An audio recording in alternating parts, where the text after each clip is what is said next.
So you have been in Uzbekistan. Yeah. How's your experience there? What are the challenges which you have faced there, like as an Indian? तो अलग था क्योंकि वहाँ पे एक challenge था कि वह लोकल लैंग्वेज उज़्बेक है एंड उज़्बेक एंड रशियन चलता है Okay. In local but the medium of instruction was English so we used to teach our students in English. वहाँ सोशल इश्यूज हैं थोड़ा कि डाइवर्स केसेस बहुत है उज़्बेकिस्तान में. So HRs today check on your psychological aspects, your behavioural aspects. अगर आप में वो एस्पेक्ट बिहेवियरल एस्पेक्ट में नहीं है तो आप एक टीम वर्कर भी नहीं बनेंगे, आप एक लीडर भी नहीं बन सकते. बिकॉज मैंने बोला negative attitude. If your thought process is negative, your behaviour will be negative. You will always create issues. So organization will take care of you if you take care of the organization. आप एक contributor बने, organization will never leave you. they assets कोई छोड़ता है? No. एक institution grow करता है students की वजह से. कोई भी institution ऐसा नहीं होता जो students का favor में काम नहीं करेगा. Because they are there only because of students. इसलिए मैनेजमेंट में कहावत है, it's a saying, the way you manage yourself and your institution will reflect with alarming clarity what you and your institution will become. आज startup policy central government की, government ने एक national innovation and startup policy बनाया था, NISP in 2019. 2019 उसको implement करने की कोशिश कर रही है स्टूडेंट्स को. वो basically it's a culture, it is not a policy. Actually उसको कल्चर के रूप में देखना चाहिए. गवर्नमेंट कहती है कि आप जो 4 साल कॉलेज में बिता रहे हैं उसी समय आप इसको ट्राई कर लो. अगर आप में लगता है कि आप में एंटरप्रेन्योरियल स्किल है,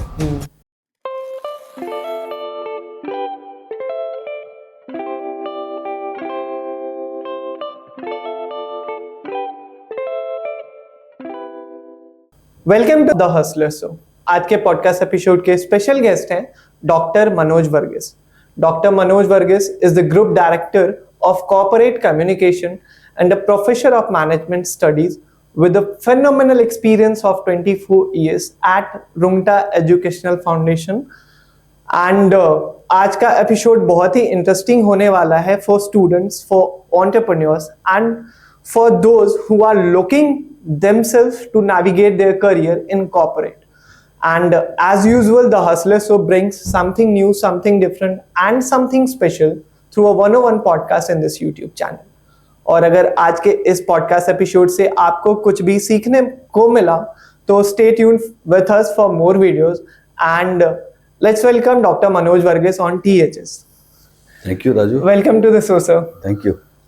So अभी CBSE के एग्जाम्स ऑलरेडी स्टार्ट हो चुके हैं और आज का पॉडकास्ट एपिसोड का जो टॉपिक है तो ये हम लोग स्पेशली स्टूडेंट्स के लिए आज डिजाइन करने वाले हैं. Will be talking about their career road map, colleges के क्या रोल्स होते हैं, पर्सनालिटी डेवलपमेंट के क्या बेनिफिट्स होते हैं उनके करियर में, and apart from this will be talking about the importance of different languages, not technical languages, जो languages which we speak generally.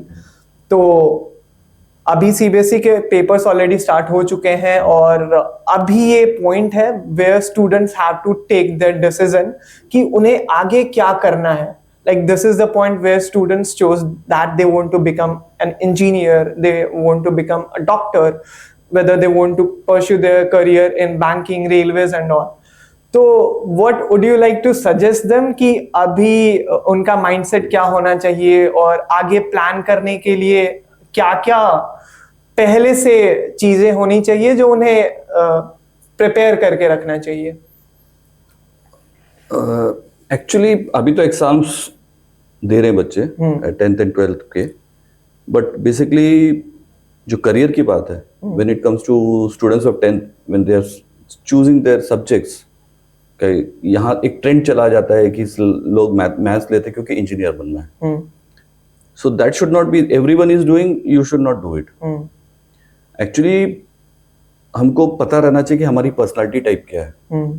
उसके लिए करियर काउंसलर्स होते हैं जो नॉर्मल में स्टूडेंट्स को एक असेसमेंट करके बता सकते हैं कि what is a career personality type. So based on that, they can understand which field I should go. To go to that field, what should I do? That should be taught and that input should be given in the schools. Okay. उसके basis में अगर subject select करता है, you might have seen कि lot of people have taken like me also. I took Mathematics, biomaths. Okay. And I left maths also, bio also. I came to commerce side, PCM management side. So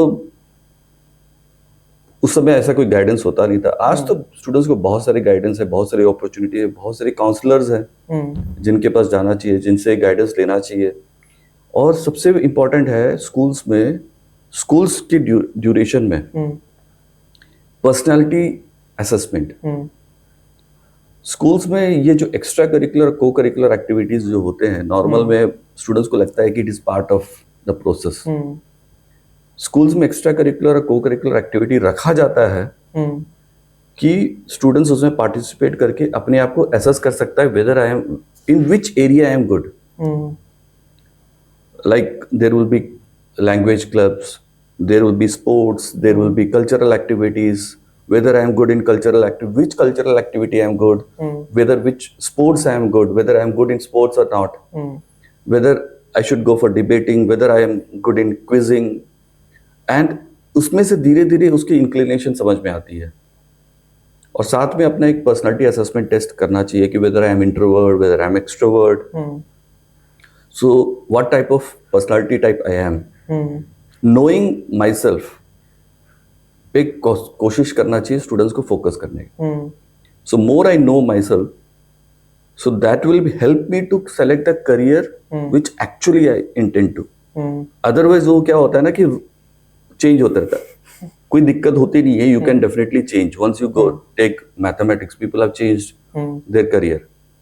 कोशिश करें कि पहले ही गलती ना हो गया ठीक है, सब्जेक्ट सिलेक्शन हो गया, उसके बाद भी मौका मिलता है, राइट अपॉर्चुनिटी मिलता है तो चेंज करके कर सकता है. ऐसा नहीं कि जिंदगी खत्म हो जाती है कि एक सब्जेक्ट ले लिया उससे करियर पूरे खत्म हो गया. There are ways today. और सबसे बड़ी बात है कि आज के जमाने में आज बात करो तो स्पेसिफिकली अगर उसको डॉक्टर बनना है तो बायो लेना पड़ेगा. एग्जैक्टली. इंजीनियर बनना है तो उसको मैथमेटिक्स लेना पड़ेगा. But there are various other field. आज तो और ट्रेडिशनल फील्ड को छोड़ के इतने ज्यादा फील्ड्स आ गए हैं, उसके लिए तो स्पेसिफिक मैथमेटिक्स या बायो या कॉमर्स पे बात नहीं होती है. सो आज इंटरडिसिप्लिनरी अप्रोच की बात हो रही है. एंड जैसे इंजीनियरिंग वाले भी मैनेजमेंट में जाते हैं, इंजीनियरिंग करने मैथ्स लेने के बाद भी वो सीए कर लेता है. Definitely you can go to commerce side. So there are options. अब हो गया, एक सब्जेक्ट ले लिया, उस पर फोकस करो. अगर लग रहा है कि मेरे को उसमें जम नहीं रहा है, I am not fit to that, पूरी कोशिश करो जितने कर सकते हैं. Then you can definitely change your line. You can select your course in when you go to college. Select that course which suits your personality. तो वहां पे कोर्स, कॉलेज में कोर्स सिलेक्शन वो इम्पोर्टेंट है. उसमें फिर गलती किया फिर दिक्कत होती है. एंड सबसे बड़ा इंपॉर्टेंट होता है स्किलिंग. तो अपने आप को असेसमेंट जब होता है ना, कि स्किल करना, skill in terms of languages. Schools में एक चीज देखते हैं अपन कि we talk about subjects. We give most important subjects माना जो जाता है वो फिजिक्स, केमिस्ट्री, मैथमेटिक्स. ये प्रोमिनेंट है. और लाइफ में सबसे ज्यादा, और किसी भी बच्चों से पूछोगे ना कि लैंग्वेज वाले सब्जेक्ट्स, इंग्लिश, हिंदी भी, जो लैंग्वेजेस होती है उसको लीस्ट प्रायोरिटी में रखते हैं. Exactly. They used to study this even at the last ये जो कई स्कूल से मोरल साइंस होते हैं उसको लीस्ट प्रायोरिटी में रखते हैं. बट लाइफ में ये जो लीस्ट प्रायोरिटी वाले सब्जेक्ट्स सबसे ज्यादा काम आते हैं आगे जाके. कम्युनिकेशन द मोस्ट इम्पोर्टेंट है. आप कितने भी क्वालिफाइड हो, if you don't have that communication skill you will not be able to have that expressions. उसके लिए कम्युनिकेशन स्किल बहुत इंपॉर्टेंट है. सो उसके लिए ये सब्जेक्ट्स का बेस होना बहुत जरूरी है। तो आजकल तो लोग बोलेंगे कि आज के ज़माने में बोलेंगे कि ग्रामरली आ गया है, एआई आ गया है, तो लैंग्वेज चैट ये हमारे स्पॉटिफाई, हाँ, पॉडकास्ट सब आ गए हैं, इवन ये चैट जीपीटी आ गया है। That will not help you in career. Languages से क्या होता है कि योर थॉट प्रोसेस पे फोकस होता है। थॉट प्रोसेस को एक्सप्रेस करना अगर नहीं आ रहा है, it is not about you ChatGPT लेके आ रही है, मेरा तो काम हो गया, but you are not able to express what you written, you don't know what you written. आपके जो थॉट प्रोसेस है वो ग्रो करता है आपके लैंग्वेजेस के साथ, बिकॉज थॉट किस पे है, उसको एक्सप्रेस कैसे करोगे, वो बेस ही नहीं है आपके पास। सो जो सक्सेसफुल लोग हैं basically they are able to convert that thought process into words and they are able to deliver it. वो डिलीवरी में वर्क करना चाहिए। सो ये जो कुछ फोकस जो है स्टूडेंट्स करेंगे स्कूल टाइम में। और दूसरा है कि बच्चों को बिल्कुल भी स्ट्रेस में नहीं आना चाहिए 10th एंड 12th में। पूरी अपनी मेहनत तो करो, अनवांटेड स्ट्रेस लेने की जरूरत नहीं है। और स्ट्रेस होता है क्योंकि वो इमेजिन करते हैं कि मैं फेल हो गया तो, मेरा परसेंटेज कम हो गया तो लोग क्या कहेंगे। उससे वो इमेजिनेशन से वो इतना स्ट्रेस ले लेता है, वो इमेजिनेशन करने की जरूरत नहीं है। आज जितने भी 10th 12th देने के बाद जो निकल गए, आज जो पास आउट हैं, वो कहेंगे कि मैं क्यों टेंशन लेता था।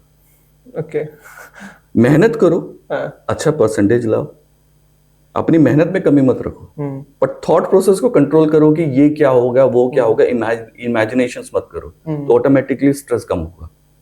मेरी जितनी क्षमता है, मेरी जितनी कैपेबिलिटी है, पूरी मेहनत के साथ मैं एग्जाम को दूं। एग्जाम के बाद रिजल्ट की चिंता मत करो, result will be good, you don't have to take tensions, अच्छे आएंगे। Okay, so there are 2 points and I would like to conclude this conversation. आपने बोला कि obviously students prioritize mathematics, physics, chemistry, and they don't prioritize English and Hindi and the other subjects like moral studies. This is the first point. And the second point कि अलग अलग languages को वो सीखने में इंटरेस्ट नहीं रखते because like हमारा जो curriculum है वो बहुत ज़्यादा उन्हें उस like उनका orientation they are more for their percentages and matriculation base. So I totally agree what you just said. Percentage matter नहीं करता है, परसेंटेज लाइफ में एक सीमा तक ठीक है, उसके ऊपर बहुत सारी चीजें हैं। सो परसेंटेज आ गया ठीक है, don't worry about that, that will not affect your career. Okay, तो यहाँ से अब उनकी जर्नी जो है एक कॉलेज की स्टार्ट हो जाती है। और कॉलेज की जर्नी स्टार्ट होने के बाद बहुत सारे students obviously they go to IITs, NITs and other management colleges, private colleges. लेकिन फिर वहां जाने के बाद जो उनका एक रोड मैप है करियर को लेके क्या होना चाहिए, तो वो एक अच्छे से प्लानिंग नहीं हो पाती उनकी, क्योंकि उनका जो पहले का अंडरस्टैंडिंग रहता है कि उन्हें अपने करिकुलम, अपने एकेडमिक्स को बहुत ज़्यादा अच्छा रखना है, उनके परसेंटेजेस को मेंटेन रखना है थ्रू आउट द कॉलेज।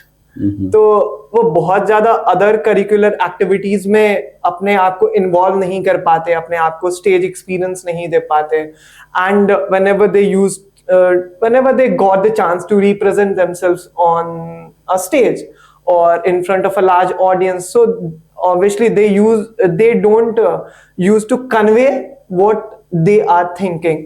उनके पास नॉलेज है, उनके पास आइडियाज है, बट वो अपने शब्दों में उसको पुट अप नहीं कर पाते। And this is the primary reason जिनके वजह से स्टूडेंट्स अपने आप को इंटरव्यूज में, HR राउंड में या फिर ग्रुप डिस्कशन में बहुत अच्छा परफॉर्मेंस नहीं रह पाता है। तो what would you like to suggest them, what would be your advice? First of all, जैसे अगर इंजीनियरिंग में जा रहे हैं, okay, definitely try for IITs, NITs, IIIT, अच्छे ब्रांड्स पे ट्राई करो। अगर नहीं हुआ तो भी चिंता की जरूरत नहीं है। एग्जैक्टली, पूरी मेहनत किया, नहीं हुआ, ओके, बी काम, select A institute which is very proactive in terms of वहाँ पे क्लब एक्टिविटीज हो रहे हैं, वहाँ पे फोकस होता है करियर पे, वहाँ पे प्लेसमेंट के लिए बहुत इनिशिएटिव लिया जाता है, मीन्स लाइवली इंस्टीट्यूशन। ऐसा नहीं कि सिर्फ एकेडमिक्स होता है, या तो ऐसा इंस्टीट्यूट मत लो कि कुछ भी नहीं हो रहा है, ऐसे भी बहुत सारे इंस्टीट्यूशंस है, बट वो इंस्टीट्यूशन को फोकस करो जो लाइवली है, जहाँ पे कैंपस लाइफ है। कैंपस लाइफ सिर्फ एक्स्ट्रा कैंपस लाइफ की बात नहीं, मतलब जो बोला जाता है हाँ फ्रेंड्स के साथ घूम रहे, वो नहीं, basically activity based, like clubs होना चाहिए, प्लेसमेंट ड्राइव्स होना चाहिए। आपको पता है कि ये सब एक्टिविटी हो रही है, डेफिनेटली आंख बंद करके जाओ, उस इंस्टीट्यूशन को सेलेक्ट करो। उसके बाद सिलेक्शन के बाद वहां के जितनी भी फैसिलिटी है उसको यूज करो। You paid for that facility, you should use that facility. Students क्या करते हैं, बहुत सारे स्टूडेंट्स आगे आते ही नहीं है, उनमें झिझक की वजह से है, कि डर के वजह से है, इंफीरियरिटी कॉम्प्लेक्स के वजह से है, कि दे डोंट कम फॉरवर्ड, और वो क्रिप करते रहते हैं। वो यही बोलेंगे दोष किसी के ऊपर डालना है तो वो दोष ढूंढते हैं। और स्टूडेंट्स को डेफिनेटली एक सबसे इंपॉर्टेंट चीज है, उनका एटीट्यूड चेक करें अपना। Do they have a positive mindset? जो भी फैसिलिटी है उसको पॉजिटिव माइंडसेट से देखे और उसमें भिड़ जाए। क्लब्स में पार्टिसिपेट करो, एक्टिविटीज जितनी भी हो रही है, जो भी ट्रेनिंग प्रोग्राम हो रहा है, आप उनको सुनो, आप अपने प्रोफेसर्स को सुनो, until you have that listening skills. Listening skills का मतलब नहीं है कि सिर्फ hearing, listen, understand and implement. वो करने से बहुत सारे प्रॉब्लम्स खत्म हो जाते हैं। योर प्रोफेसर इज देयर, उसने दुनिया देखी है, उसने बहुत सारे, एंड मैं एक स्टूडेंट्स का एक प्रॉब्लम मैंने देखा है कि ऐसा लगता है कि स्टूडेंट्स को कि they cut off themselves from the institution. वैसा नहीं करना चाहिए। अटेंड करे, जाए, पहले तो रेगुलर रहे कॉलेज में, और पता करे, पूरी इंफॉर्मेशन उनके पास होना चाहिए क्या एक्टिविटीज हो रही है, उस एक्टिविटी में डेफिनेटली पार्टिसिपेट करे, पीछे हटे ना। क्या हो रहा है मेरे साथ, फल की चिंता मत करो, सिर्फ पार्टिसिपेट करो, डेफिनेटली ट्रांसफॉर्मेशंस आते हैं। और वहां से भी, उस पार्टिसिपेशन से उसकी जो पर्सनालिटी चेंज आती है, उसकी जो ग्रोथ आती है, उसकी जो लर्निंग्स आती है, उसको लाइफ लॉन्ग काम आता है। तो कॉलेज अगर IIT नहीं हुआ, NIT नहीं हुआ, IIIT नहीं हुआ, तो टेंशन की बात नहीं है। There are good institutions who are working proactively, जो provide support to the students. और कोई भी इंस्टीट्यूशन ऐसा नहीं होता कि वो जो बच्चे का, स्टूडेंट्स का बुरा चाहेगा। मैनेजमेंट डेफिनेटली, एक इंस्टीट्यूशन ग्रो करता है स्टूडेंट्स की वजह से। कोई भी इंस्टीट्यूशन ऐसा नहीं होता जो स्टूडेंट्स का फेवर में काम नहीं करेगा, because they are there only because of students. Students को वो समझना चाहिए। तो स्टूडेंट्स को उस इंस्टीट्यूशन का फैसिलिटीज को यूज करे, उसको पॉजिटिव माइंडसेट से देखे, ट्रेनिंग प्रोग्राम्स जो बोल रहे हैं उसको एडअप करे, अपने स्किलिंग्स पे काम करे, स्किल डेवलपमेंट पे काम करे, जितने ज्यादा कोर्सेज एक्स्ट्रा कर सकते हैं करें, तो डेफिनेटली कोई दिक्कत नहीं आएगी। Okay, like we are talking about students जो 10th से अभी जस्ट पास आउट हुए हैं, एंड देयर वी डिस्कस्ड कि what is the role of soft skills, what is the role of languages, what is the role of soft skills. But still वहां पे अगर जो लैग रह जाती है, तो उस चीज को फिलअप करने के लिए you have your clubs in your colleges, either you are in engineering, management, या फिर किसी अदर फील्ड्स में हो। तो what would you like to suggest them? Obviously mostly students don't focuses on the traits of personality development, and this is like a huge problem for us. वो soft skills को avoid करते हैं, communication skills को avoid करते हैं, they don't know how to use their hand gestures, body का क्या मतलब एक क्या पहनना चाहिए, how to walk, how to enter a room, how to talk, how to network, और भी बहुत कुछ। तो कैसे सीखें students how to get into this? सबसे पहले तो अपना इन्फीरियरिटी कॉम्प्लेक्स को हटा के रखें। हाँ, ये मत सोचो कि मैं अगर if I M participating in A club people will be laughing at me, वो क्या कहेंगे। सबसे बड़ा प्रॉब्लम होता है कि मेरा फ्रेंड सर्कल क्या कहेगा, मेरे ग्रुप क्या कहेंगे। अगर मैं क्लब में एक्टिविटी में पार्टिसिपेट किया, मैंने बोला गलत बोला। स्कूल एंड कॉलेज जो होते हैं ना, इससे institutions where you can do mistakes. अब जिंदगी में जितनी गलतियां हैं, ये 2 जगह में आप खत्म कर लो। ओके, मीन्स अगर आपको एक एक्टिविटी में पार्टिसिपेट किया, गलती हुई, आपको फीडबैक मिलेगा, you have chance to improve. उस फीडबैक को पॉजिटिवली लो। वहां से फीडबैक जो होता है लाइफ में, सबसे ज्यादा ट्रांसफॉर्मेशन, सबसे ज्यादा चेंज एंड सब बोला जाता है, मैंने बोला जो कि अंडरस्टैंडिंग माई सेल्फ, उसके लिए फीडबैक बहुत इंपॉर्टेंट है। एग्जैक्टली। एंड जब तक आप पार्टिसिपेट नहीं करेंगे तो फीडबैक कहां से मिलेगा। आप अपने आप को आइसोलेट रखेंगे तो कुछ नहीं होने वाला। आप आगे आए, पार्टिसिपेट करें, फीडबैक ले और चेंज, अपने आप को चेंज करने की कोशिश करें। फीडबैक में एक और चीज है, ट्राई टू अंडरस्टैंड दैट आप फीडबैक किससे ले रहे हैं, उसकी इंटेंशन क्या है। कई बार फीडबैक तोड़ भी देता है। और मैं तो कहता हूं कि जो क्लब एक्टिविटी होते हैं, मैं तो अक्सर कहता हूं कि when you giving feedback to somebody, give constructive feedbacks. Feedback देने वाले, कई बार मैं अगर फीडबैक किसी से ले रहा हूँ, 2 तरीके के लोग होते हैं, एक कंस्ट्रक्टिव फीडबैक देते हैं, एक डिस्ट्रक्टिव फीडबैक देते हैं। डिस्ट्रक्टिव फीडबैक में तो इंसान को खत्म कर देगा। तो स्कूल्स एंड कॉलेजेस में जितने भी टीचर्स एंड प्रोफेसर्स हैं, इनको स्टूडेंट को हमेशा कंस्ट्रक्टिव फीडबैक देना चाहिए। अगर गलती किया, उसको बोलना चाहिए बेटा तुम और इम्प्रूव कर सकते थे, ये गलतियां हुई है, try to understand and tell him what is the plan of action, why I am saying so, आप इसको करो और अच्छा होगा। ऐसा नहीं कि उसके ऊपर चिल्ला दिए, उसके ऊपर डांट रहे हो, ये क्या कर रहे हो टाइप का सिचुएशन में बच्चे डर जाते हैं। They will avoid that situation. और जितना ज्यादा कंफर्ट देंगे आप, उतना ज्यादा स्टूडेंट्स आएंगे, उतना ज्यादा पार्टिसिपेशन होगा, उतना ज्यादा फीडबैक होगा, इंप्रूवमेंट रहेगा। और पर्सनालिटी डेवलपमेंट का मतलब नहीं है कि मैं एक्स हूं तो मैं वाई बन जाऊं। It is if I am X, I have to be better X. So better X के लिए मेरे जो स्ट्रेंथ है, मेरा जो वीकनेस है, वो मुझे पहचान में आना चाहिए ना। और कौन बताएगा? I have to have a mirror. You have to connect with your mentor. मैं अपने फिजिकल पर्सनालिटी देख पाता हूँ, मेरा इंटरनल पर्सनालिटी तो मैं देख नहीं पा रहा हूँ। तो इंटरनल स्किल्स को समझने के लिए I have to have some mirror. And who is that mirror? The professors are the mirror, teachers are the mirror, my best friend is the mirror, my parents are my mirror, my brother and sister is my mirror. आप इनकी बातों को तवज्जो दो, importance दो, सुनो उनकी। That is why I am saying students should have listening skills. Listen to them. उनको ये मत करो कि नहीं तुम क्या जानते हो, तुम क्या बोलोगे, ये एटीट्यूड कभी नहीं होना। That is why I have said students को अपने एटीट्यूड पे पहले चेक करना चाहिए कि whether I have positive attitude, positive thought process. जितनी भी सक्सेसफुल पीपल हैं, लोगों को देख लो, उनमें एक सबसे अच्छा स्किल होता है, वो है पॉजिटिव स्किल्स, पॉजिटिव एटीट्यूड। वो हमेशा सोच पॉजिटिव रखते हैं।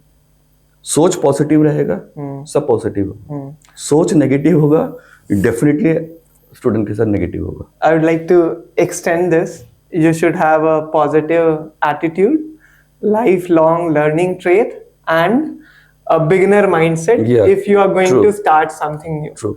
Very true. Always like हम भी कहते हैं कि if I am a professor, I am not a professor, और मैं गुरु नहीं हूँ, मैं भी स्टूडेंट हूँ, मैं भी सीख रहा हूँ।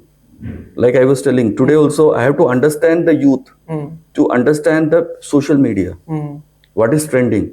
So मैं अभी लगता है कि मैं आज के ट्रेंड के हिसाब से कई बार आउटडेटेड फील करता हूँ, तो मुझे रिचार्ज करना पड़ेगा।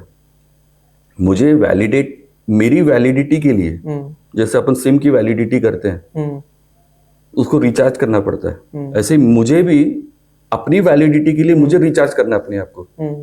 तो recharge is learning, upskilling, upskilling, वो मुझे करते रहना पड़ेगा। तभी मैं किसी को ज्ञान भी दे सकता हूँ ना, otherwise I am outdated for this youth. Exactly. So आज स्टूडेंट और प्रोफेसर दोनों के लिए चैलेंज है, टीचर के लिए भी एक चैलेंज है, क्योंकि टेक्नोलॉजी चेंज हो रहा है, things are changing, mindsets are changing. जो 10 साल पहले तो होता था, सदियां लग जाती थी बदलाव के लिए, आज तो हर साल, हर मिनट, हर सेकंड चेंजेस आ रहे हैं, टेक्नोलॉजी चेंज। आप एआई में you have to understand that आपको हर फील्ड में वो इफेक्ट कर रहा है। जब तक मैं उसको अंडरस्टैंड करके अपस्किलिंग ना करूं, लर्निंग ना करूं, लाइफ लॉन्ग लर्निंग तो इंपॉर्टेंट है, तो I will be misfit to this world.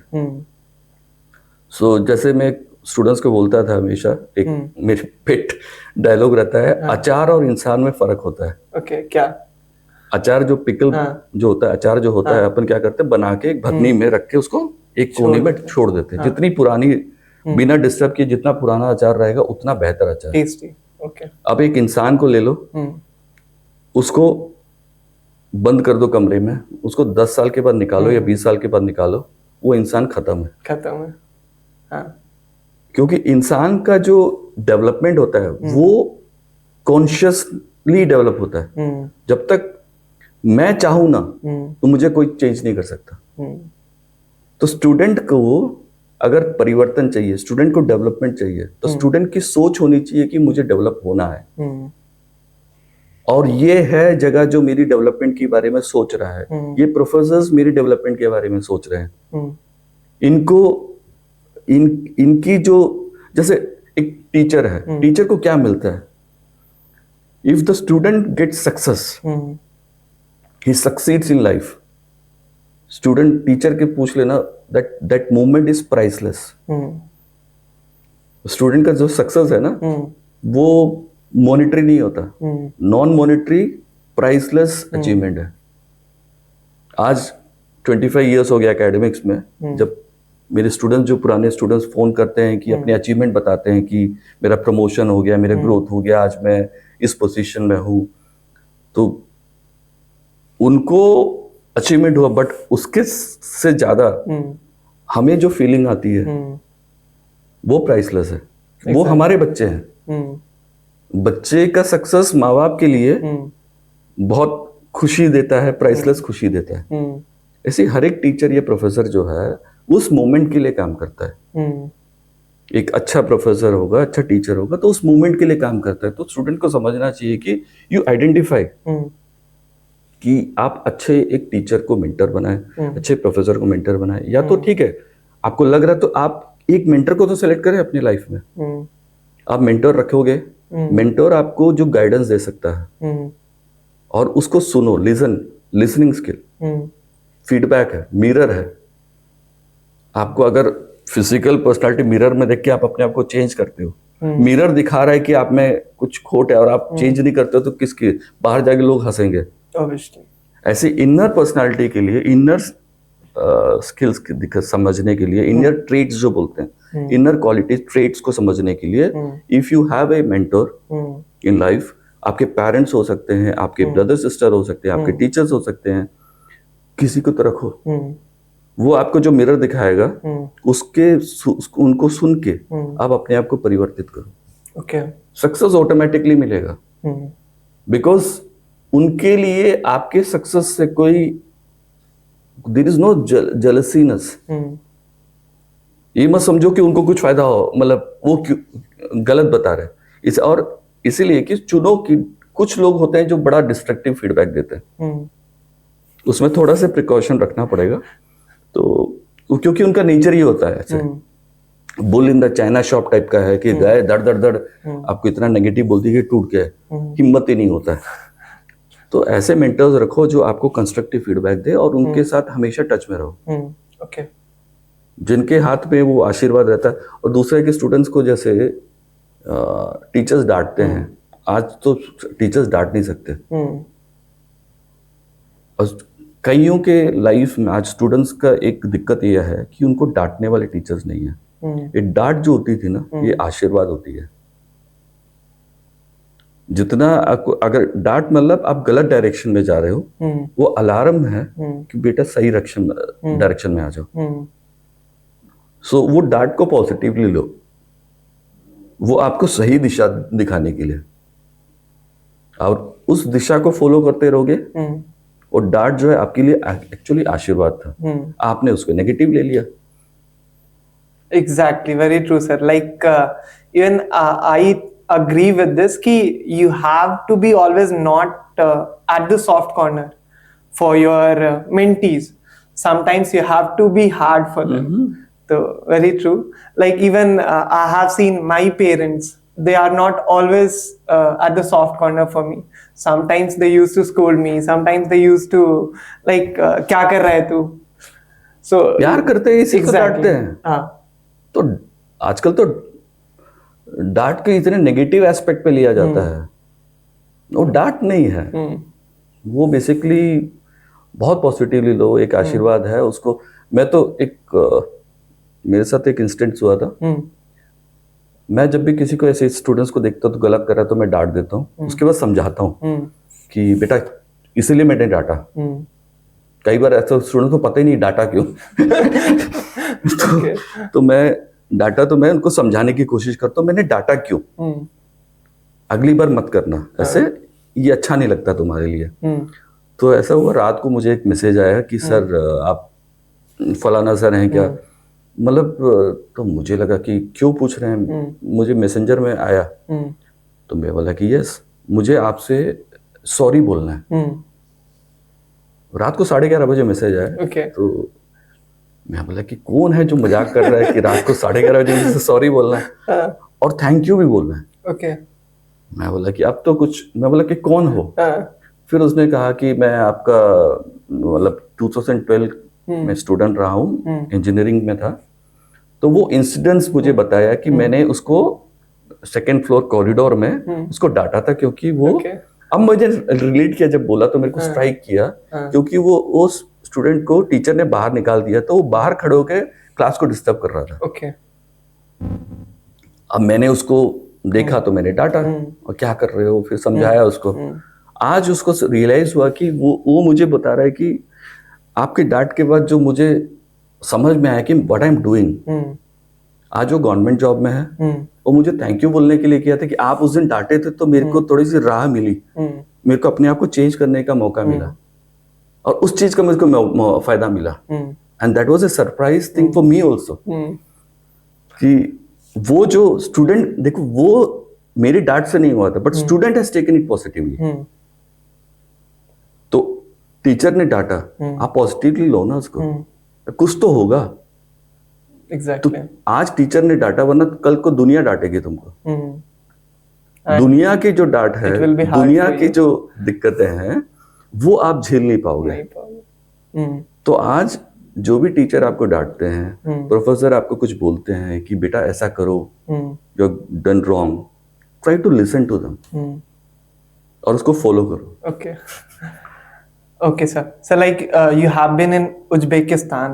Yeah. How's your experience there? What are the challenges which you have faced there, like as an Indian? Yeah, Uzbekistan, I was fortunate to be in that university as vice rector and registrar in Uzbekistan. तो वहाँ का experience तो अलग था, क्योंकि वहाँ पे एक चैलेंज था कि लोकल लैंग्वेज उज़्बेक है, एंड उज़्बेक एंड रशियन चलता है। Okay. In local, but the medium of instruction was English.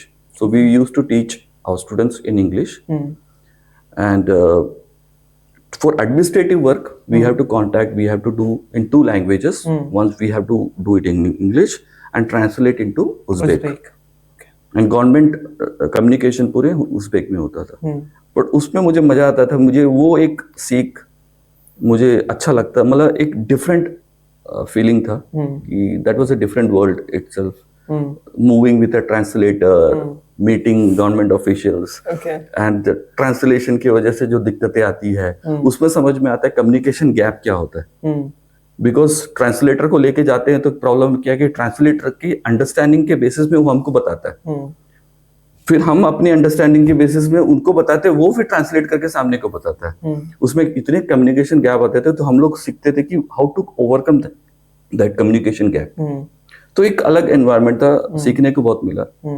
वहां पे देखिए स्टूडेंट तो स्टूडेंट है, बट वहां पे क्या होता है कि वहाँ सोशल इश्यूज हैं थोड़ा, कि डाइवर्स केसेस बहुत है उज्बेकिस्तान में। तो उसके वजह से क्या होता है कि फैमिली सपोर्ट स्टूडेंट्स के लिए बहुत दिक्कत होती थी। तो वहां पे फाइनेंशियल इश्यूज बहुत है बच्चों में।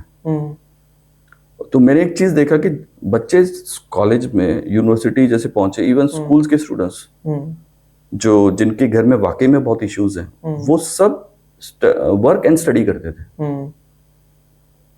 जैसे यूनिवर्सिटी का टाइम खत्म हुआ, इमीडिएटली वो कहीं पे जाके काम करते थे। हम कहीं पे भी जाए, मॉल्स में चले जाओ, दुकानों में चले जाओ, हमारे स्टूडेंट्स दिखते थे, हमको दिखते थे काम करते हुए। And that actually is good also, not because social issue की वजह से काम करना पड़ रहा है। उससे क्या होता है कि बच्चों को दर्द पता है कि the pain, how important the career has to be. अभी क्या स्टूडेंट लाइफ में ही है, उसको वो दर्द समझ में आ गया। बट हम यहाँ पे इंडिया में क्या देखते हैं, एक चीज, माँ बाप पूरी फैसिलिटी देते हैं, बच्चों को वो दर्द महसूस नहीं होता है कि वो फैसिलिटी मुझे मिला कैसे। वहां पे क्या हो रहा है कि कुछ मैक्सिमम बच्चे जो है काम करके, उसको पैसे का वैल्यू पता है, उसको करियर के लिए बहुत कॉन्शियस है, उसके बीच में काम भी करता है, पढ़ता है, अपने करियर के लिए वो फोकस्ड है। उसको पता है मुझे आगे जाके ये काम नहीं करना, मुझे जो काम करना है। इफ आई टॉक टू दम, मुझे बहुत अच्छा लगा, कई स्टूडेंट्स बड़े फोकस्ड थे, उनको रोड मैप पता है कि मुझे करना क्या है। और वहां पे एक ट्रेंड देखा जो अपने बच्चों को करना चाहिए, they give lot of importance to foreign language. वहां पे फॉरेन लैंग्वेज इंस्टीट्यूशंस बहुत है, बिकॉज रशियन तो है ही, उसके अलावा they focus on German, they focus on Korean, they focus on French, because mostly students ये सब बाहर जाने की कोशिश करते हैं। ठीक है, उनको बाहर करियर बनाने के लिए वो सीख रहे हैं, बट दे आर लर्निंग। और वहां जाने के बाद मुझे समझ में आया कि द फॉरेन लैंग्वेज का कितना इंपॉर्टेंस होता है। मेरे हिसाब से आज स्टूडेंट, मैंने इंडिया में अपने जो टायर 2 टायर 3 सिटीज में, टायर 1 में होगा बहुत सारे बच्चे बाहर जाने के लिए फोकस है, तो जर्मन सीखते हैं, फ्रेंच सीखते हैं, बट आप मेजोरिटी ऑफ स्टूडेंट्स को देखेंगे तो उनको इसका इंपॉर्टेंस पता ही नहीं है। क्योंकि लैंग्वेज जो है लोगों को जोड़ता है। And when we talk about English is your business language, and business में सबसे इंपॉर्टेंट होता है कनेक्ट। सो इंग्लिश के अलावा आपको जितनी फॉरेन लैंग्वेजेस सीख सकते हो उतनी सीखनी चाहिए, if you want to go international. And definitely student को बड़ा ही सोचना चाहिए। और साथ में डोमेस्टिक मार्केट का अगर बात करें, अगर आप रीजनल लैंग्वेजेस भी सीखें, आपके फ्रेंड्स बंगाली होंगे, मराठी है, आप सीखें, उनके साथ कोशिश करें कुछ सीखने का, एटलीस्ट समझ तो आएगी। वो लैंग्वेज अगर किसी जो उस लैंग्वेज का नहीं है, वो जब लैंग्वेज बोलता है, उसके जो कनेक्ट है उन लोगों से तुरंत बनता है। मैंने वहां पे देखा कि जितने को भी उज़्बेक पता था, उनका जो पकड़ है वहां पे एरिया में, उनका जो कनेक्ट है लोगों के साथ, वो बहुत बेहतर होता है। और हम भी धीरे धीरे उज़्बेक सीख रहे थे, एंड जैसे ही उज़्बेक बोलने की कोशिश करते हैं तो people are very happy. Exactly, they are very supportive, they get connected, अरे he is trying at least, so they appreciate that, and that gives, एक उनको लगता है कि हाँ, he is respecting us, respecting our culture, respecting that gives a connect. So अगर students के आज जो बिजनेस लैंग्वेज की बात करें, तो बिजनेस लैंग्वेजेस में मेरा कहना है कि if you have the time, focus on more of languages. जितना लैंग्वेजेस में आप अच्छे पकड़ बना सकते हैं, उतना आपका स्ट्रेंथ बनता है। I know a person there in Uzbek, because वहां पे इंग्लिश स्पीकिंग अभी गवर्नमेंट बहुत ज्यादा प्रमोट कर रही है। So government is focusing on English language. Students को schools में English introduce कर चुके हैं। English medium schools अब आना चालू हो रहा है वहाँ पे। कॉलेज यूनिवर्सिटीज इंग्लिश में पढ़ाना चालू करे, तो वहाँ पे मीडियम होता था उज़्बेक, रशियन या तो इंग्लिश। सो इंग्लिश को बहुत प्रमोट कर रही है, इवन इंसेंटिव्स दे रही है। जो एम्प्लॉयज जो इंग्लिश सीख रहे हैं उनको इंसेंटिव्स देती है गवर्नमेंट। सो उतनी उस लेवल में प्रमोट कर रही है। because they understood that if they have to internationally grow, the country has to also grow. Yeah, they have to have connect with people, so they are doing it. So career में इसकी foreign language की बहुत importance है. Definitely people should try for it. Like even I totally agree with this. Like in India, we are in Chhattisgarh right now, and when we are trying to speak Chhattisgarhi language, people are like very supportive. आप बहुत support मिलेगा आपको उनसे. Very true, sir. Now we should jump onto this particular section, personality development. थोड़ा सा इसको break down करने का try करते हैं. Like communication skills, team building, ये सारी चीजें क्या होती है, थोड़ा सा इसके बारे में बताइए. सबसे पहले तो मैं बताऊं पर्सनालिटी डेवलपमेंट चाहिए क्यों. हाँ, ओके. पर्सनालिटी डेवलपमेंट में मैंने जैसे पहले भी उससे पहले ये बोला कि एक्स है तो वाई मत बनो. हाँ, be a better X. Better X, उस पर फोकस करना है कि उसके लिए आपको पता रहना चाहिए कि मेरे में कमियां क्या है, मुझे इम्प्रूव क्या करना है. मेरी पर्सनालिटी डेवलपमेंट अगर होनी है तो मुझे इम्प्रूव कौन सा एस्पेक्ट में करना है. आपके जो लिमिट वीकनेस होगा, हो सकता है मेरे में स्ट्रेंथ हो. I should not work on that, I should work on my weakness. So you have to have people to tell you. That is what I was saying, importance of feedback. More you take feedback, more you listen to people, more you understand yourself. और उस limitations पे work करो. और क्यों करना है काम? Personality development में एक सबसे बड़ा इंपॉर्टेंट मेरे को एस्पेक्ट जो लगा, people should work on their behavioral aspects. Okay. Behavioral aspects पे how to connect to people. आप बेसिकली बोले कि बिहेवियरल एस्पेक्ट में बोले तो एटिकेट. एटिकेट की बात करें तो, और एटिकेट एंड एम्पैथी. आज आप रोड में देखेंगे ट्रैफिक रूल्स में लोग सब हड़बड़ी में हैं, कोई रुकता नहीं किसी के लिए. हो सकता है कि सामने कोई जा रहा है आपके, आप उसके वो धीरे चला रहा होगा, आप उसके हॉर्न बजाते रहते हैं. उस गाड़ी चलाने वाला बुजुर्ग होगा, उसकी तकलीफ को समझ नहीं रहा है ये व्यक्ति जो हॉर्न बजाया जा रहा है. ये जो चला रहे हैं वो तकलीफ में हॉर्न सुन के और घबरा जाएंगे. सो एम्पैथी बताता है कि I should understand others problem, I should put myself in others shoe, and I should never do anything which will be a problem for others. So ये जो है एक मिसिंग पॉइंट है. एम्पैथी अपने बहुत सारे स्टूडेंट्स में, even अभी की जनरेशन में, मुझे लगता है कि उसकी इट्स मिसिंग. सेकंड मैं जो कह रहा था, एम्पैथी के अलावा एटिकेट. एटिकेट में यू शुड, एटिकेट का मतलब ये होता है कि मेरे बिहेवियर की वजह से सामने वाला should feel happy. He should be like, my gesture should be gracious enough, मतलब is supportive enough to the other person will feel happy being with me. तो वो उस पे वर्कआउट करना चाहिए, हैबिट्स पे वर्कआउट करना चाहिए, बिहेवियरल एस्पेक्ट्स पे. आज बताऊं तो बोलेंगे कि एम्प्लॉयमेंट की दिक्कत है.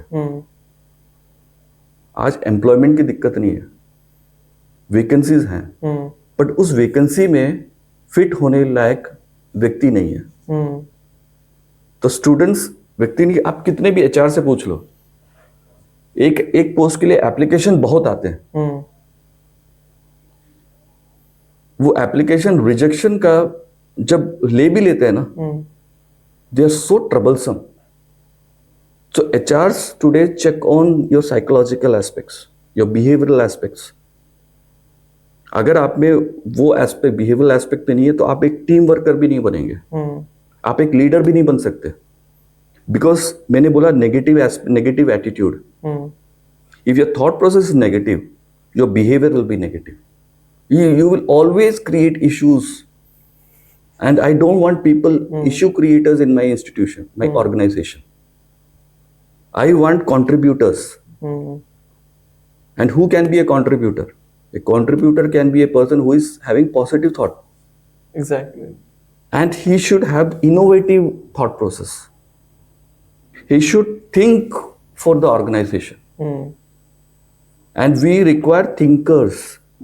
If you want to grow in an organization, people who are thinkers grow. Doers तो मिल जाते हैं. Thinkers with the same mindset. हाँ. You have to align your thought process with organizational mindset. मतलब organizational mindset का मतलब है organizational objective and आपके objective should align together. And once it is aligned and you have that positive mindset, you are innovative. You will start thinking for the organization. You will bring out with new ideas, new ways of doing. And that new ways of doing will give growth to the organization. So you become a contributor. And contributor is always required. He is an asset, not a liability. Exactly.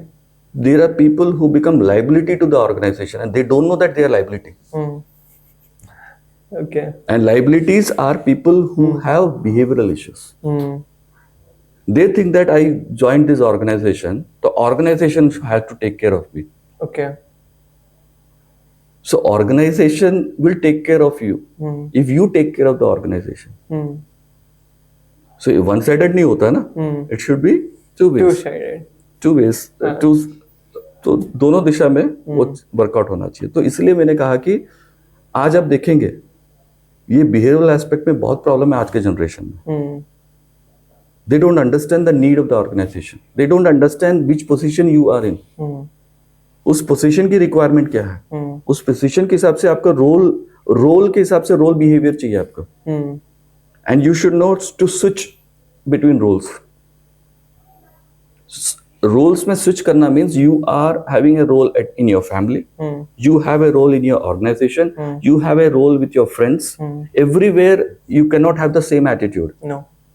You have to have the transition. So ये transition personality development की बात में you have to means सिर्फ personality development classes में क्या सिखाया जाता है आपको, प्रेजेंटेशन स्किल्स सिखा दिए, कम्युनिकेशन, वो तो इम्पोर्टेंट है. बट बिहेवियरल एस्पेक्ट पे कैसे ये ट्रांजिशन होना है, साइकोलॉजिकल एस्पेक्ट पे कैसे ट्रांजिशन होना है, कैसे मैं अपनी माइंडसेट को पॉजिटिव रखूं, कैसे मैं इनोवेटिव बनूं, कैसे मैं अपनी ऑब्जेक्टिव को ऑर्गेनाइजेशन ऑब्जेक्टिव के साथ अलाइन करूं और ऑर्गेनाइजेशन में कंट्रीब्यूटर बनूं. आप एक कंट्रीब्यूटर बने, organisation will never leave you. The assets को छोड़ता है एंड एसेट्स हमेशा ग्रो करते हैं, एसेट्स हमेशा रहते हैं. लाइबिलिटीज को कम करने की कोशिश करते हैं. So you try to become how to become an asset to the organization. आपको definitely growth मिलेगा. जॉब मिल गया, that is the stepping stone. उस एटीट्यूड के साथ काम करो, definitely growth है. Exactly. Now recently अभी हमने काफी सारे टॉपिक्स को कवर करा. Why languages are important, personality development, colleges का रोड मैप क्या होना चाहिए, what is the role of extra curricular activities. थोड़ा सा इसी को हम लोग आगे लेके चलते हैं. लाइक स्टूडेंट्स के पास ऑब्वियसली काफी सारी अपॉर्चुनिटीज हैं, जैसा कि आपने रिसेंटली मेंशन करा. वी हैव जॉब्स बट वैसा स्किल्स नहीं है स्टूडेंट्स में कि वो उस पर्टिकुलर रोल के लिए suitable, like a fit candidate for the role. So now like we have other opportunities, like आपके पास internships की opportunities हैं, and your college days आप jobs join कर सकते हो. Even the organization is there to support you. You have the startup policies from governments. आप funding ले सकते हो. Being a student, and these are some of the benefits of being in college जो आप grab कर सकते हो if you are super active. And so let's talk about this. Ki what are the startup policies? What are the internship opportunities available in colleges for students? मैं तो बताऊं, today students are blessed. So many opportunities. Only thing is, उस opportunities को use करने वाला student चाहिए. आज startup policy central government की, गवर्नमेंट ने एक national innovation and startup policy बनाया था, NISP, in 2019. 2019 उसको इम्प्लीमेंट करने की कोशिश कर रही है स्टूडेंट्स को. वो basically it's a culture, it is not a policy. Actually उसको कल्चर के रूप में देखना चाहिए. Today students can start startups from the college first semester itself. Even schools में जा रहे हैं अभी, अटल टिंकरिंग लैब के थ्रू। इवन स्कूल्स में अभी इंस्टीट्यूशंस इनोवेशन काउंसिल के स्ट्रक्चर में आ रहे हैं। ओके। स्कूल से ही एंटरप्रेन्योरियल माइंडसेट लाने की कोशिश कर रहे हैं। Why not? स्टूडेंट्स के पास पढ़ाई के अलावा भी टाइम रहता है। इफ यू आर इनोवेटिव, आप अपना स्टार्टअप चालू करें ना, आप पैरेलली चालू करें। ये माइंडसेट आया क्यों? सबसे बड़ा इंपॉर्टेंट क्या है, एक रिसर्च ये कहती है कि मोस्ट ऑफ द स्टूडेंट्स ये सोचते हैं, जब ग्रेजुएशन हो जाता है फिर वो सोचते हैं कि मुझे, तब तक वो तो मस्ती के मूड में है। जैसे ही ग्रेजुएशन खत्म होता है सोचता है कि मैं कोई जॉब करूं, जॉब तो मिली नहीं, जब बिजनेस करूं, क्योंकि ये जिनका फैमिली बिजनेस है दैट इज ओके, जिनका सर्विस बैकग्राउंड है पेरेंट्स का, उस फैमिली में क्या होता है कि बच्चा ये सोचता है कि जॉब जाना है। अब जॉब लगी नहीं तब बोलता है कि मैं बिजनेस करूंगा। अब ये बिजनेस चालू करता है, अब ग्रेजुएशन हो गया, बिजनेस चालू किया, बिजनेस को सेटअप होने के लिए 4 से 5 साल लग जाता है। Exactly. तब तक अब ये क्या होता है, उसको इतनी प्रेशर रहती है समाज से, पड़ोसी पूछते बेटा क्या कर रहा है, पेरेंट्स बोलते तुम कर क्या रहे हो, तेरी शादी की उम्र हो रही है, दूसरे को देखो, दूसरा देखो जॉब कर रहा है, दूसरा देखो बिजनेस कर रहा है, तुम कर क्या रहे हो। इतनी नेगेटिविटी आ जाती है उसमें। उस नेगेटिविटी में जो जिस बिजनेस को चला भी सकता था वो नहीं कर पाता। Exactly. वो प्रेशर में आ जाता है, सरवाइव नहीं कर पाता।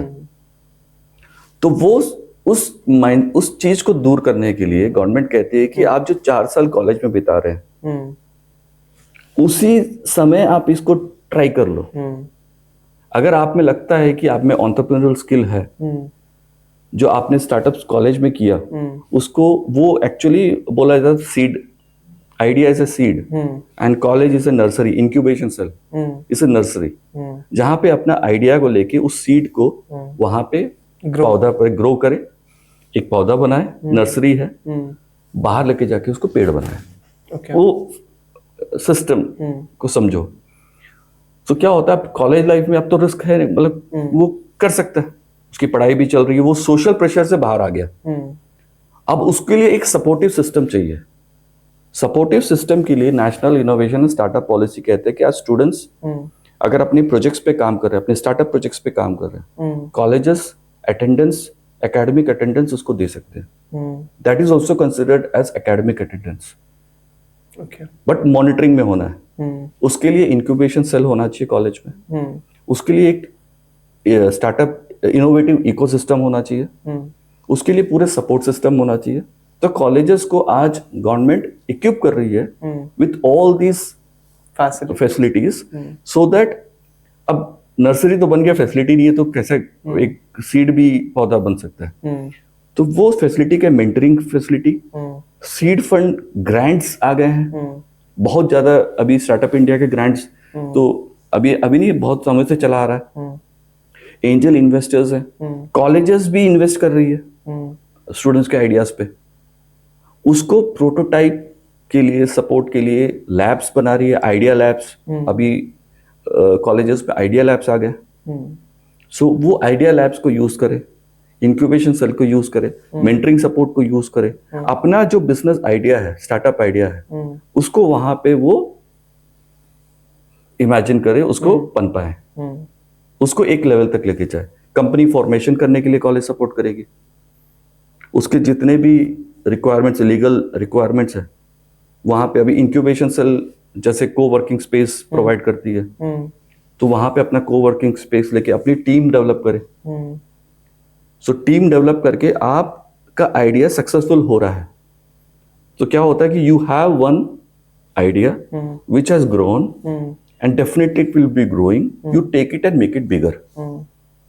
आप उसमें वहां से ग्रेजुएट हो गए, अपने आइडिया लेके ग्रेजुएट हो जाओ इंक्यूबेशन सेल से, और आप बाहर जाके उसको बड़ा स्टार्टअप बना ले, स्टार्ट नर्चरिंग। ठीक है। सो मींस आपको एक इकोसिस्टम चाहिए, एक सपोर्ट सिस्टम चाहिए। वो support system incubation cell provide करता है। जैसे हमारा कॉलेज में रुंगटा बिजनेस इंक्यूबेटर है। रुंगटा बिजनेस इंक्यूबेटर का पूरा काम यही है, स्टूडेंट्स के बीच में स्टार्टअप कल्चर क्रिएट करना। अब दूसरा एक होता है कि अब स्टूडेंट बोलेंगे कि अगर मैं फेल हो गया तो मेरा आइडिया काम नहीं किया, वहां पे 4 साल मैंने लगाया, काम नहीं किया, तो काम नहीं किया तो क्या हो गया, सीखा तो, he learned a lot in this process. That learning will help because आज कंपनियां भी देख रही है कि वो स्टूडेंट जो इस इकोसिस्टम को फायदा उठाया, उसमें एंटरप्रेन्योरियल माइंडसेट है, फेल्ड एंटरप्रेन्योर है, उसको हम लेंगे तो हमारा ये जो है ऑर्गेनाइजेशन में he will be a great help. ऐसे लोगों की रिक्वायरमेंट है। सो ये इस फैसिलिटी को यूज करना स्टूडेंट्स को पता रहना चाहिए। स्टूडेंट्स को कहते हैं if they use it to the maximum, आज फंडिंग के लिए गवर्नमेंट के फंड्स हैं, कॉलेज के पास फंड्स हैं, स्टार्टअप इंडिया सीड फंड्स जो कहते हैं, एंजल इन्वेस्टर्स, अभी तो छत्तीसगढ़ एंटरप्रेन्योरशिप समिट हो रहा है, उसमें स्टूडेंट्स स्टार्टअप्स पिच कर रहे हैं। सो बिल्कुल भी ये नहीं सोचना चाहिए कि अरे नेगेटिव माइंडसेट फिर वही काम नहीं करता, उसमें पॉजिटिव माइंडसेट के साथ काम करो। तो गवर्नमेंट का जो पूरा ये NISP स्कीम है, उसमें टीचर भी, प्रोफेसर्स भी अपना स्टार्टअप कर सकते हैं। तो वो माइंडसेट क्या है, अब गवर्नमेंट ने जो लिमिटेशंस को देखा, क्यों हमारे यहाँ पे वो कल्चर क्रिएट नहीं हो रहा है, क्यों एंटरप्रेन्योर्स को क्या दिक्कत आ रही है, उसके लिए पूरा सपोर्ट सिस्टम गवर्नमेंट ने क्रिएट किया। बस यही है, इसको यूज करने वाला चाहिए। Okay. जो राइट माइंडसेट से यूज करेगा, he will definitely grow. Okay. Recently, I'm talking with one of my podcast guests. So he has mentioned the same thing, like which you have recently mentioned, कि be a failed entrepreneur. अगर जो आप एक failed entrepreneur भी बनते हो, तो you will be having that skills जो कि companies में चाहिए, and you will be there. अगर जो आप एक entrepreneur कुछ ideas लेके अगर आप for some reason success नहीं मिलती है, तो you'll be at the right ecosystem, you'll be at the right place. This is very true. But you have recently mentioned कि entrepreneurial skill होनी चाहिए. So what is it? What is entrepreneurial mindset के मतलब है, पहले entrepreneurs वो successful होते हैं जिनका, मैंने बार बार वही बोला कि positive mindset. positive mindset? Entrepreneurs are positive mindset. They are always positive. Negative mindset वाला एंटरप्रेन्योर नहीं बन सकता। Okay. तो दूसरा है इनोवेटिव माइंडसेट, थिंकिंग। फिर वो इनोवेटिव माइंडसेट कहां से आता है, सोचना, हमेशा नया नया आइडियाज पे सोचना। सो एंटरप्रेन्योर माइंडसेट वाला जो होता है, एक तो positive mindset, second innovative mindset, Okay. And he is always a team worker. He should be a team worker. He knows how to connect to people, interpersonal skills, interpersonal skills उसमें अच्छे होते हैं। Okay. सो interpersonal as, तो मेरे पास अगर मेरे एक employ है, I am hiring a person who has this mindset, who has got good interpersonal skill, who has got good he is always innovative, and he has a positive mindset, and he has a culture of growth mindset. So ये negative mindset वाला destructive mindset होता है, positive mindset growth mindset वाला होता है। Okay. वो contributor होता है। तो अब फेल्ड एंटरप्रेन्योर जो है, कब फेल हुआ वो, कॉलेज लाइफ में। बट उस प्रोसेस में he learn the legal aspects, he learn the financial aspects, he had that feeling of being an entrepreneur. उसमें वो अंदर में एक बोलते हैं आग है कुछ करने का, वो मेरे टीम में अगर आ गया, मेरे ऑर्गेनाइजेशन को ग्रो करेगा, मेरा सपोर्ट सिस्टम बढ़िया बनेगा। Obviously. सो स्टूडेंट्स को ये नहीं सोचना कि अरे मेरा क्या होगा, मेरा स्टार्टअप नहीं चला तो। अरे कोशिश करो, क्यों नेगेटिव सोच रहे हो, नहीं कर सकते हो? Who said you? Who is the person who told you that you cannot do? अरे कोशिश करके तो देखते। तो तुम्हारी किस्मत में जो लिखी थी, तुमने उसको भी ट्राई नहीं किया, तो ट्राई करके। मैं हमेशा वही बोलता हूँ, ऑलवेज थिंक दैट सबसे नुकसान क्या होने वाला है। तो आज इसीलिए बोला स्टूडेंट्स इतने ब्लेस्ड है। अरे पहले हमारे टाइम में तो मेंटरिंग सपोर्ट का हमको समझ में नहीं आता था, कोई ग्रांट्स नहीं मिलते थे। ऐसे इकोसिस्टम, पढ़ाई के अलावा बिजनेस करेगा, बड़ा नेगेटिव होता था। आपने इंटर्नशिप्स की बात की है, पहले इंडस्ट्रीज तो सपोर्टिव नहीं थे, इंटर्नशिप्स प्रोवाइड नहीं करते थे। आज इंटर्नशिप्स कितने इजीली अवेलेबल हो रहा है। सो वहाँ इंटर्नशिप्स में या तो ठीक है आप स्टार्टअप में नहीं करना चाहते हो, इंटर्नशिप्स में जाके काम करो, you work there, you learn there. So आज चाहिए match between theory and practical. Classroom is not the only area where you will be getting the inputs. आपको इनपुट हर जगह से मिल सकता है। तो colleges are becoming, college has to become a multiple avenue of learning. उसमें आपको थ्योरी एंड प्रैक्टिकल का कॉम्बिनेशन लाना पड़ेगा। वही हम करने की कोशिश कर रहे हैं, गवर्नमेंट करने की कोशिश कर रही है। और जितना ज्यादा कॉलेजेस ये इसमें फोकस करेगी, थ्योरी एंड प्रैक्टिकल को कंबाइन करके स्टूडेंट्स में इंटर्नशिप का कल्चर क्रिएट करेंगे, स्टूडेंट्स को स्टार्टअप का कल्चर क्रिएट करेंगे।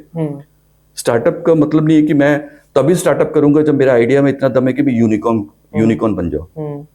कौन प्रिडिक्ट कर सकता है किसका आइडिया यूनिकॉर्न बनेगा। और दूसरा मैंने एक चीज देखा ये पूरी जर्नी में कि स्टूडेंट्स आइडिया शेयर नहीं करते, डरते हैं कि आइडिया चुरा लेंगे। मुझे एक स्टूडेंट ने, मैं बीच में आइडियाज की बात हो रही थी तो किसी बच्चे से मुझे पता चला, नो सर, हमको बोला गया कि आइडिया शेयर नहीं करना, सामने वाला आइडिया चुरा लेगा। ओके। आइडिया का जीरो वैल्यू होता है, एग्जीक्यूशन मैटर्स। आप इंप्लीमेंट कर नहीं सकते तो आइडिया का करोगे क्या। एक्सिक्यूशन, जैसे बोला ना आपने, एक्सिक्यूशन सबसे ज्यादा इंपॉर्टेंट है। आज हमारे पास कितना आइडिया है, हमको लगता था हम ही यूनिक है, मेरा आइडिया यूनिक है। मैंने जाकर देखा अरे यूनिक है, मैं जितना देर सोचा उतने देर में तो कई स्टार्टअप्स आ गए। मैंने तो नहीं बताया तुमको आइडिया। मुझे लगता है कि मेरा आइडिया यूनिक है, मेरे लगने से नहीं होता। मेरे को जितना जल्दी मैं आइडिया अब किससे शेयर कर रहा हूँ, मैं मेंटर से शेयर कर रहा हूँ, मैं गाइडेंस लेने की कोशिश कर रहा हूँ, मैं इसको इंप्लीमेंट कैसे करूँ। अब मुझे समझ में नहीं आ रहा है कि नेक्स्ट स्टेप में क्या करूँ।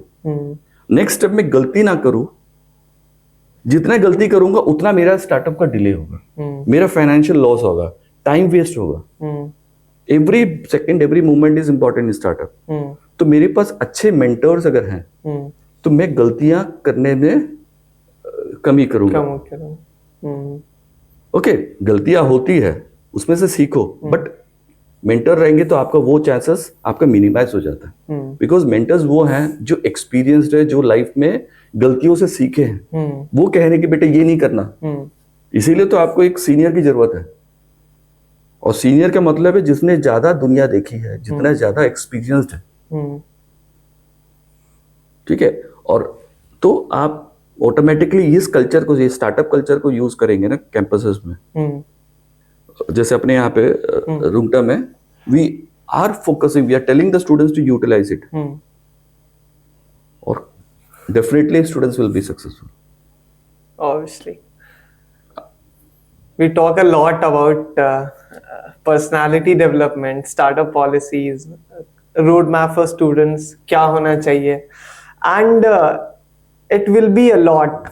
Like अभी हम लोग नेक्स्ट 2 घंटे 3 घंटे बात कर सकते हैं इंटर्नशिप्स के बारे में, हायरिंग के बारे में, स्टार्टअप्स के बारे में, एंटरप्रेन्योर्स के क्या माइंडसेट्स होने चाहिए।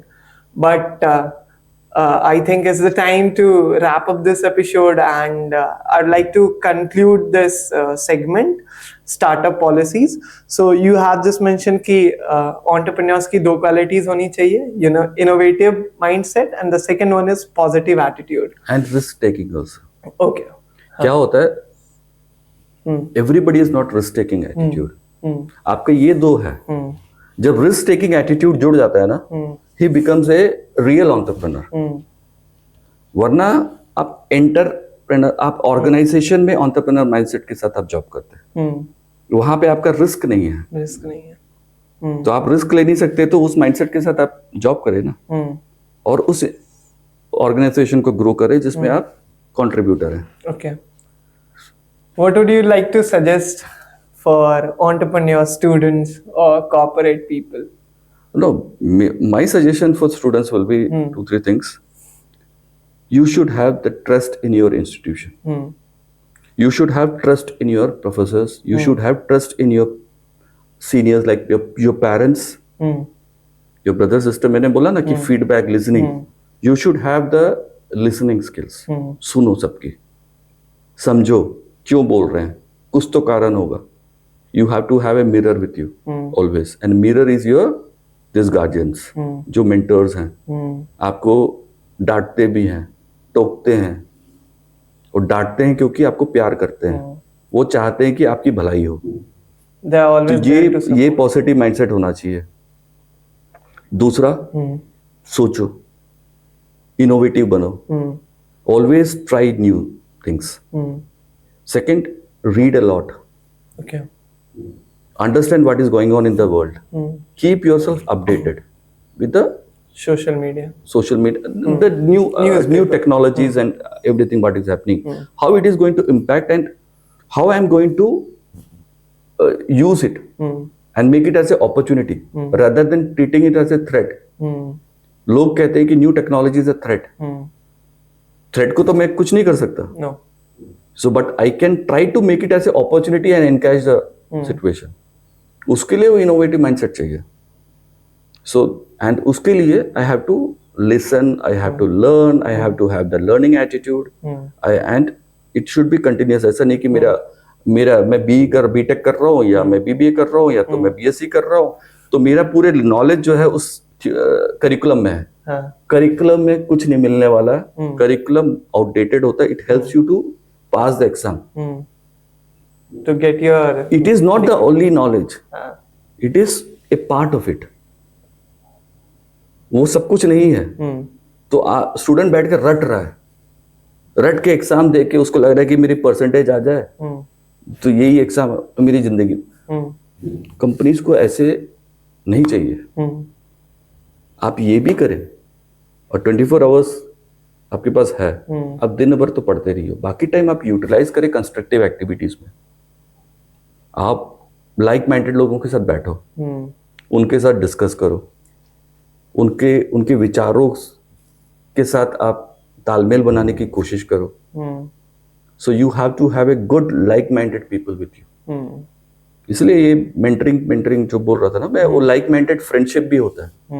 आपकी संगत आप पॉजिटिव माइंडसेट वालों के साथ करोगे, जितने देर उनके साथ बैठोगे उतना आपकी सोच भी पॉजिटिव होगा. नेगेटिव लोगों के साथ बैठोगे, नेगेटिव बातें करोगे, अनवांटेड टॉक्स करोगे जो कि तुम्हारी जिंदगी से कोई वास्ते ही नहीं रखता, तो आप नेगेटिव राह पे जा रहे हो. आप अपनी लाइफ को डिस्ट्रैक्ट कर रहे हो. डिस्ट्रक्टिव माइंडसेट है आपका. सो आपको आप पहले मैंने बोला ना कि पहले असेसमेंट करना पड़ेगा मेरा माइंडसेट कैसा है, वेदर वो कंस्ट्रक्टिव है कि डिस्ट्रक्टिव है. उसको भी समझने के लिए मेरे को कोई गाइडेंस चाहिए. या तो एक बोलते हैं ना कि introspection. I have to introspect and think whether what I am thinking is constructive or destructive. Whether I am jealous on others' growth. वो भी एक डिस्ट्रक्टिव माइंडसेट है कि साइकोलॉजी में कहते हैं ना कि I am okay you are okay. Adult ego में काम करना, that is always good. I am okay you are not okay और I am not okay you are okay, वो माइंडसेट ग्रोथ नहीं देता है. So you have to always develop your thought process to I am okay, you are okay. You have to develop your thought process to the adult ego state. वो level में आना है. उसके लिए आपको गाइडेंस की जरूरत है, आपको मेंटरिंग की जरूरत है, उसमें सपोर्ट सिस्टम की जरूरत है. आपको लोगों के साथ बैठना पड़ेगा, सुनना पड़ेगा, उनकी एक्सपीरियंस से सीखना पड़ेगा. तो वैसे करोगे तो ऑटोमेटिकली आपका डेवलपमेंट जो है ना, जैसे एक मशीन है उसमें जो आपकी डेवलपमेंट होती जा रही है, आप उस प्रोसेस से गुजरते जाओगे, आपकी डेवलपमेंट ऑटोमेटिकली होते जाएगी. आप देखिए लाइफ में आपका सब पॉजिटिव होते जाएगा. सो पॉजिटिव, इसलिए मैंने बीच में कहा था कि positive mindset gives positive results, negative mindset gives negative results. ये ट्राइड एंड प्रूव्ड है. सो मैक्सिमम लोगों में यही प्रॉब्लम आ रहा है, उनको पता ही नहीं कि वो नेगेटिव माइंडसेट है. उसके लिए काउंसलर के पास जाएं या तो किसी गाइडेंस ले, मेंटोर के पास जाए और विचार हमेशा रखें कि मैं ऐसा सोच रहा हूँ तो सही है क्या, ये मेरे साथ क्यों हो रहा है, मैं इसको रेक्टिफाई कैसे करूँ, रेक्टिफाई करने के लिए क्या प्रैक्टिसेस करूँ, वो फिर मेरे धीरे धीरे मेरी आदत हो जाती है, हैबिट बन जाते हैं। फिर मेरी थॉट प्रोसेस भी एक हैबिट है कि आई विल ऑलवेज थिंक, जहां मेरे को नेगेटिव पता चला, मैं ट्रेंड हूं कि ये थॉट प्रोसेस नेगेटिव, अपने आप को पॉजिटिव में जाओ। आपको वो समझना पड़ेगा, उसके लिए आपको सपोर्ट सिस्टम की जरूरत है। स्टूडेंट लाइफ इसीलिए बोला, स्टूडेंट लाइफ में आज इतने सारे सपोर्ट सिस्टम है, स्टूडेंट्स को यूज करने वाला, वो सपोर्ट सिस्टम को यूज करने वाला चाहिए। जितने भी सक्सेसफुल स्टूडेंट्स हैं, अब ऐसा भी कि मैं आप आईआईटी लगा लो, आईआईटी में आपको एडमिशन मिल गया, एडमिशन मिलने से तो ना आपकी ग्रोथ हो जाती है। No, the time you spend there 4 years, the way you spend, इसलिए मैनेजमेंट में कहावत है, this is saying, the way you manage yourself and your institution will reflect with alarming clarity what you and your institution will become. Alarming clarity बोलता है इसमें कि the way you manage yourself will reflect with alarming clarity what you and your institution will become. Okay. तो जिस तरीके से अपने आप को मैनेज कर रहे means this process of understanding, learning, listening, developing, changing yourself for the requirement of the time. उससे कई लोग को बोलते थे एस्ट्रोलॉजर के पास जाने की जरूरत नहीं है, कई लोगों की हरकतें देख के बोल सकते बेटा तेरा कुछ नहीं होगा, कुछ को देख के बोलते हैं ना तेरा बहुत कुछ अच्छा होगा, बढ़िया है, लगे रहे, वो क्योंकि वो प्रिडिक्शन है तेरा अच्छा होगा। एक बेटा वो जो बोलते हैं ना तेरा कुछ नहीं होगा, वो अलार्मिंग क्लैरिटी है कि बेटा सुधर जाए, भी राइट ट्रैक में आ, you are doing something wrong, ask that person why did you say so, मेरे में ऐसे क्या कमी लग रही है आपको, मेरे में क्या गलती लग रही है, वो पता करने की कोशिश करो, पता करके अपने आप को परिवर्तित करो। सो अलार्मिंग क्लैरिटी की, अलार्म का भी बात आती है कि ये जो टोकना जो होता है ना, एक तरह का अलार्म है, जो डांट एक तरह का अलार्म है कि सही दिशा पे जा। तो आजकल एक यूथ में प्रॉब्लम ये आ रहा है ना, स्कूल्स में ये अलार्म बंद हो गए, डांटना बंद हो गया। टीचर्स, किसी भी टीचर से पूछ लो, बोलते कि नहीं डांटते नहीं हम लोग, कौन झंझट लेगा, means parents will come, agitations हो जाएंगे। सो उससे क्या हो रहा है ना, वो जो अलार्म है इंस्टीट्यूशंस में, स्कूल्स में बंद हो रहे हैं। बच्चों को पता ही नहीं कि मेरे में कुछ गड़बड़ी है, मेरे बिहेवियर में प्रॉब्लम है, मेरे में कुछ कमी है, उसको पता ही नहीं चल रहा, क्योंकि ये अलार्म को हमने बंद कर दिया ना। तो जहां पे टोकना होगा, डांटना होगा, समझाना होगा, लिसनिंग, बच्चा फिर सुनेगा उसको कि समझेगा कि हाँ मेरे लिए अच्छा हुआ, मेरे लिए सही बोला गया, तो उससे उसकी परिवर्तन आ रहा है। Why society is going in the wrong track, और इसमें इसीलिए कह रहे हैं कि नंबर्स बहुत है बट राइट माइंडसेट नहीं है। इसी में अपॉर्चुनिटी, राइट माइंडसेट वाले स्टूडेंट का ग्रोथ डेफिनेट है, उसको ग्रोथ डेफिनेट है, उसकी सक्सेस डेफिनेट है, because maximum is not doing, and that is real worry for us in education। जैसे हम लोग बात करते हैं, ऐसे टीचर्स, प्रोफेसर्स, हम लोग जब बात करते हैं, मैनेजमेंट, हम लोग जब बैठ के बात करते हैं, हम लोग इसी चीज की बात करते हैं कि ये दिशा कहाँ जा रहा है, मतलब माइंडसेट कहाँ जा रहा है। तो वो माइंडसेट को सुधारने के लिए, चेंज करने के लिए, वो जो कल्चर है डांट वाली, थोड़ा से टोकने वाली, वो कल्चर वापस आना चाहिए। Okay, it was nice talking to you sir, and thank you for joining us. और आज के एपिसोड से आई थिंक स्टूडेंट्स को, और जो भी ये पॉडकास्ट एपिसोड को सुने होंगे, उन्हें काफी कुछ सीखने को मिलेगा। Thank you again for being on the hustler show.